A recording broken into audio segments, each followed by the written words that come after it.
Hey there mga my loves, Gemini. Thank you so much for always staying here with me in this channel. So bago natin simulan ang reading ninyo, our content pala for today is that we're gonna take a look at what does this person wants from you.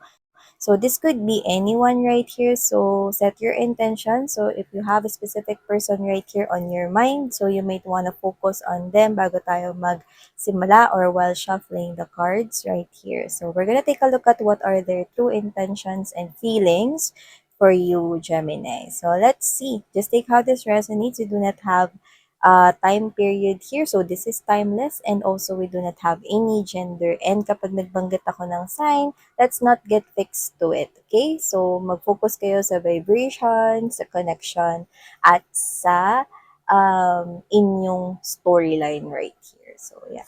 So let's spirits and angel guides. Thank you so much. Archangel Michael, thank you so much. Can you please show me what does this person wants from my Gemini? This is for Gemini. This could be anyone Gemini. So let's. This is for Gemini. What are their true intentions and feelings towards my Gemini people right here?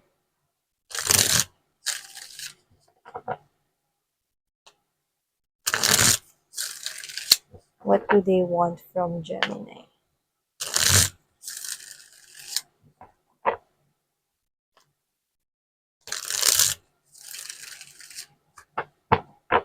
Okay, so let's see Gemini, no? Ano bang meron dito for you guys? So first energy we've got from this person is this Wheel of Fortune. So this person wants to turn back time right here and this person is thinking about making a change. So with this good or bad right here, looks like meron siya ritong pinag-iisipang mabuti Gemini involving a situation here with you. At kung mapapansin mo, we have here the angels and down below we have the devils right here. So this person could be thinking about some kind of a past decisions right here involving you. Yan, no? Iniisip niya rito kung tama ba yung decision niya rito. So, pwedeng this person wants here is trying to recall, okay, kung ano yung desisyon na nagawa niya, no? Nakasama kayo doon. So, maaring this person wants to make a change kasi maaring nakikita niya dito, no, na maaring may mali sa desisyong nagawa niya before. Kasi ang isang tao na hindi mag-iisip no kung may mali ba siyang ginawa or tama ba yung ginawa niya no is kapag feeling satisfied or contented, 'di ba? Pero dito mukhang nag-iisip siya rito no trying to recall yan no kung tama ba yung desisyong nagawa niya. And Wheel of Fortune symbolizes changes, so this person probably wants to make a change but is thinking right here. Yeah, and with the Page of Wands energy, this person right here, okay, is wanting to talk to you, reach out to you. This person could be someone here younger for others of you, but definitely this person right here is wanting to reach out first. That's what I'm picking up. So this person wants to make that first move, okay, send you a message, maybe try to call you, okay, or maybe for others, no, kasi one is nakakalakas ng loob. So this person right here is may lakas siya ng loob at ang nagtutulak sa kanya para mag-message sa'yo or puntahan ka, yan, no, para sa iba, no, is etong bagay na ito, no? Etong gusto niya ritong pagbabagong mangyari or change na mangyari dito, no? I can see passion from this person. So maybe this person right here is actually in this type of reading, I'm picking up that this person right here could probably the person right here na maaaring hindi pa naging kayo. That's the energy na nakuha ko rito. So, kung sino man ito, maaring hindi naging kayo at mukhang iniisip niya kung tama ba yung desisyon niya rito, no, na pwedeng hindi niya tinuloy yung panliligaw sa'yo or pagre-reveal ng feelings or emotions niya in the past. And now this person wants to show you this passion. It's like a spark of a crush right here, no? At mukhang dito, mga babes, no, nagkakaroon siya rito ulit ng mga parang pagfa-fantasize about you, no? nagre-recall siya rito kung tama ba na hindi siya lumapit at hindi nagtapat sa'yo. Ganun na energy yung nakukuha ko rito. So, pwedeng alam mo yung feelings and emotions niya pero hindi naman naging kayo. Now, this person is trying to make a change doon. Okay? Siyempre, with this Page of Wands, this is a little bit flirty right here. This is a little bit playful but not in a negative way. That's what I'm picking up, no? So, this person is not playing games with you. Klaro tayo doon, no? So, kung sino to, no, gusto niya ng pagbabago dun sa sitwasyon na yon. So, ngayon, naaalala ka niya, no? Parang, siguro dati, hindi malakas yung loob niya rito, Gemini, no? Pero ngayon, no, may lakas ng loob na siya kasi both is in upright. Alam niya na pag hindi siya nag-send rito ng message or hindi siya gumawa ng first move is wala ring mangyayari. So, knows niya yun. Yeah, and he or she is looking at you as the Empress. See?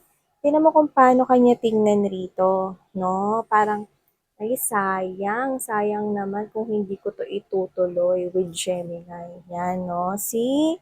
Kaso syempre, nahihiya siya kahit na medyo nagkaka-confidence na siya rito, no? Kasi mukhang marami ring ibang nakatingin sa'yo. Mukhang marami rin ditong ibang nanliligaw or baka ikaw ay may iba nang nagugustuhan. Kasi dito, may glow up ka eh. Meron dito sa'yong ibang glow, no, na tinataglay, no. This person finds you intimidating as well, but this person is so attractive to you, no.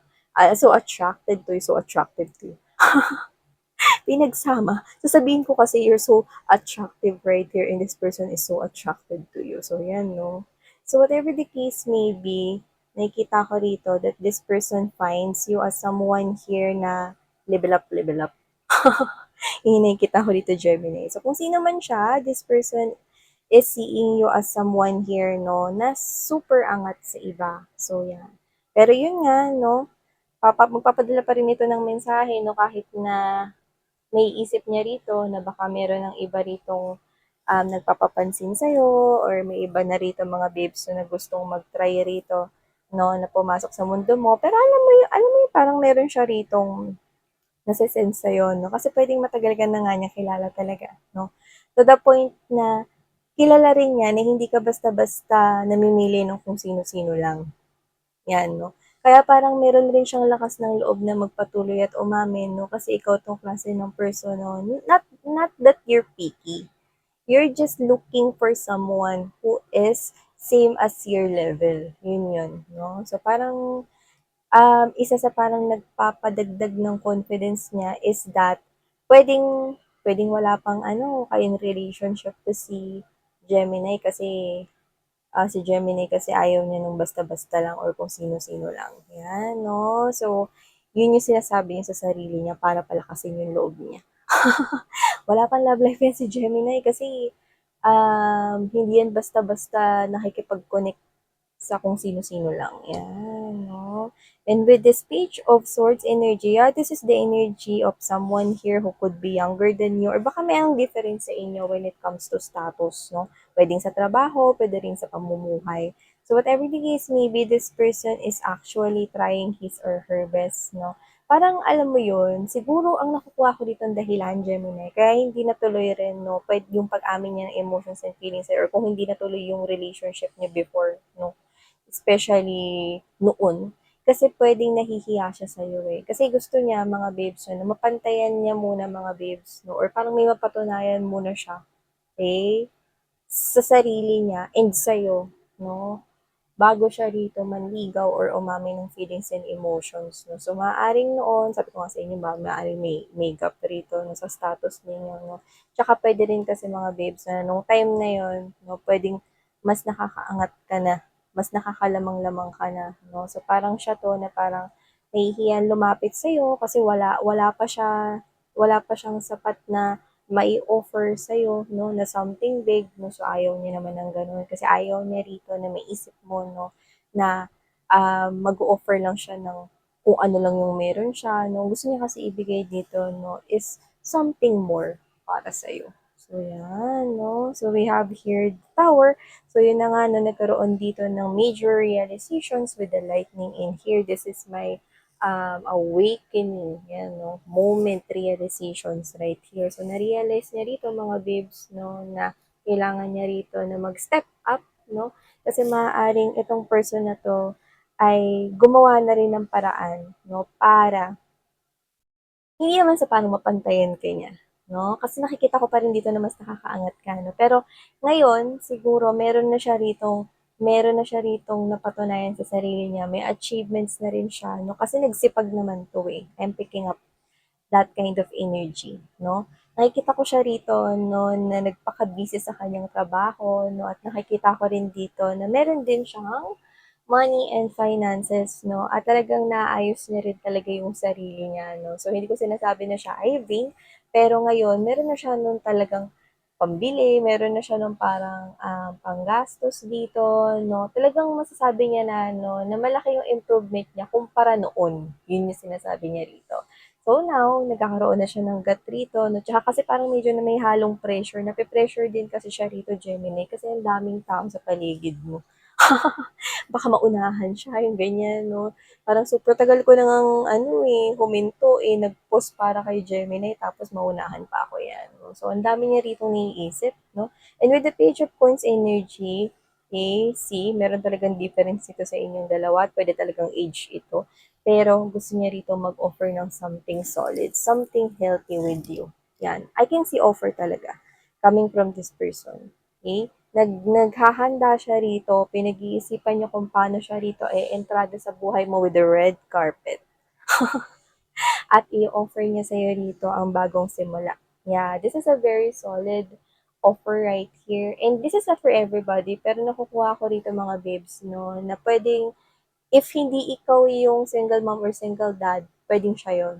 Yeah. But that's not applicable for everybody. Okay? Kasi what I'm generally getting from here is that this person could be somewhat, there's an age gap, younger than you. But if that's not the case, I'm picking up that this is someone here na meron gap talaga sa inyo.